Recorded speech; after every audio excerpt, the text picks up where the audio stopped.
Hello students, good morning. Today we will discuss the prasastis and land grants of the history book chapter 2.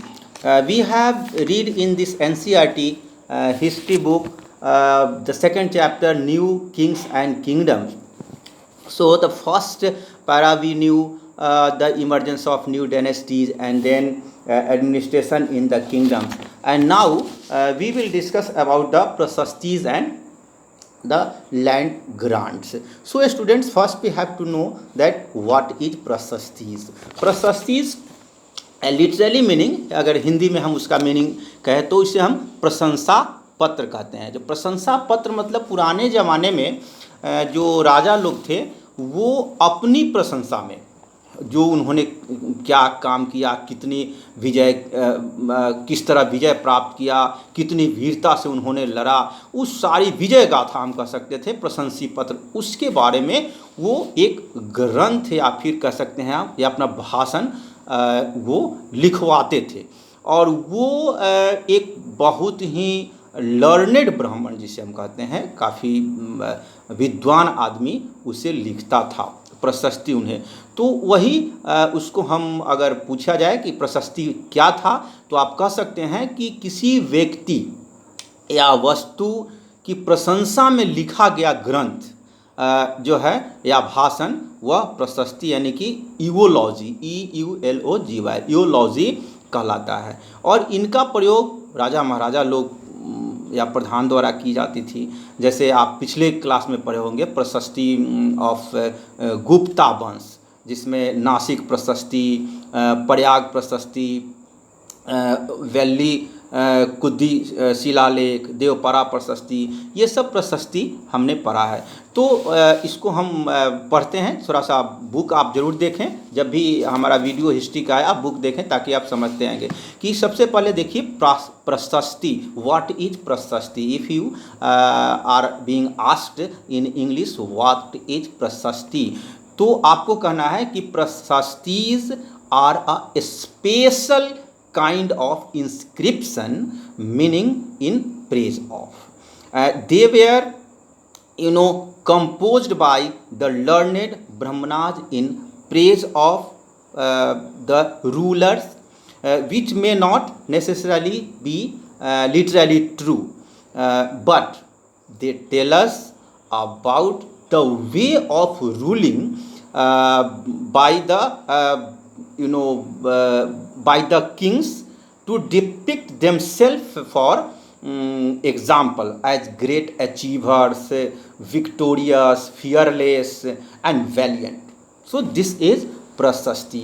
We will discuss about the prasasti of a valiant king that was Nagbhat.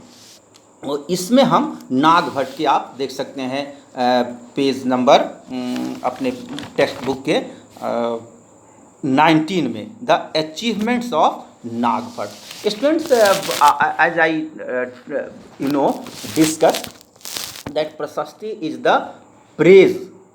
This is the written appreciation. This is an appreciation of the king. So इसमें इन्होंने जो है आपको नागभट्ट के बारे में लिखा है कि many rulers describe their achievements in प्रशस्तिज.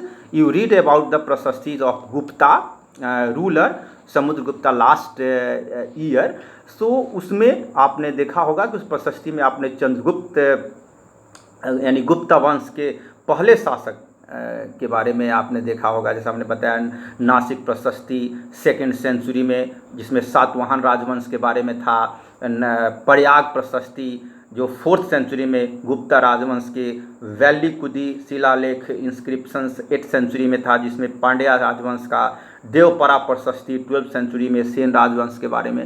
तो ये these are the prashastis in which the appreciations are written, how the kings were ruling, how they fighting bravely, and how they capture. All these things are composed in you can book and it was composed by the learned Brahmans. So नाग भट्ट की जो achievement थी वो जरा हम देखिए कि नाग भट्ट जो थे बहुत महावीर के रूप में उन्हें लोग बाद में उन्हें परमेश्वर के रूप में भी जानने लगा. कैसे? We will discuss about this one कि one prashasti written in Sanskrit and found in Gwalior, Madhya Pradesh, describe the exploits of Nagabhata, Pratihara king.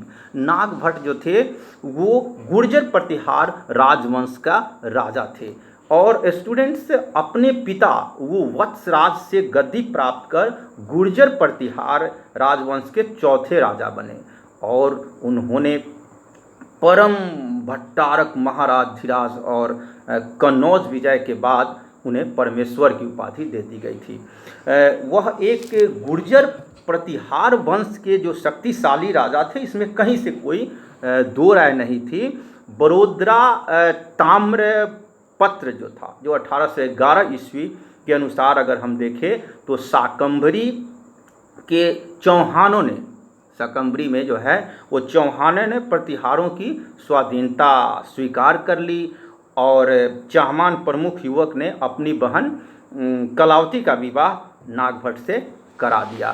So it is given one prashasti written Sanskrit and bound the kings Andhra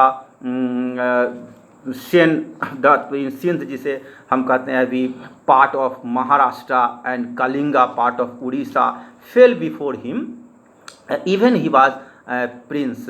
और इस प्रकार वो हमने देखा कि अपने बहन से भी. और चंद्र प्रभा सूरीकृत प्रभाव चरित्र के अंतर्गत बक भट्टी चरित्र में नाग भट्ट के ग्वालियर के भव्य दरबार का वर्णन मिलता है.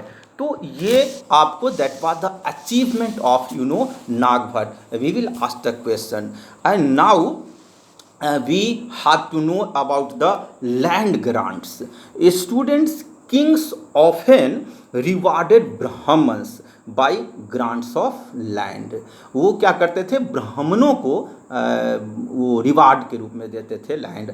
And these were recorded on the copper plates. वो कॉपर प्लेट्स पर लिखा हुआ होता था which were given to those who received the land. वो उन्हें दिया जाता था जो लैंड को रिसीव्ड करता था. जिन्हें लैंड दिया था वही वो ताम्रपत्र पर लिखा हुआ उन्हें रिकॉर्ड किया हुआ दिया जाता था. N unusual for the 12th century was a long Sanskrit poem containing the history of kings who ruled over Kashmir.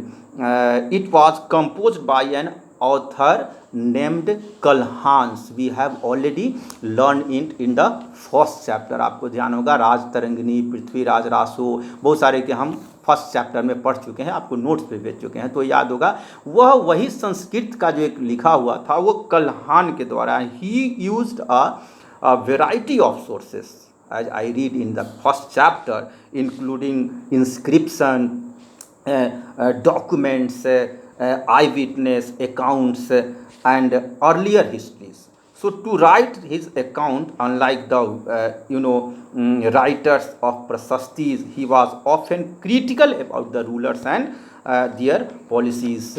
Now we will know about the what was given with the land. Land के साथ क्या दिया जाता था.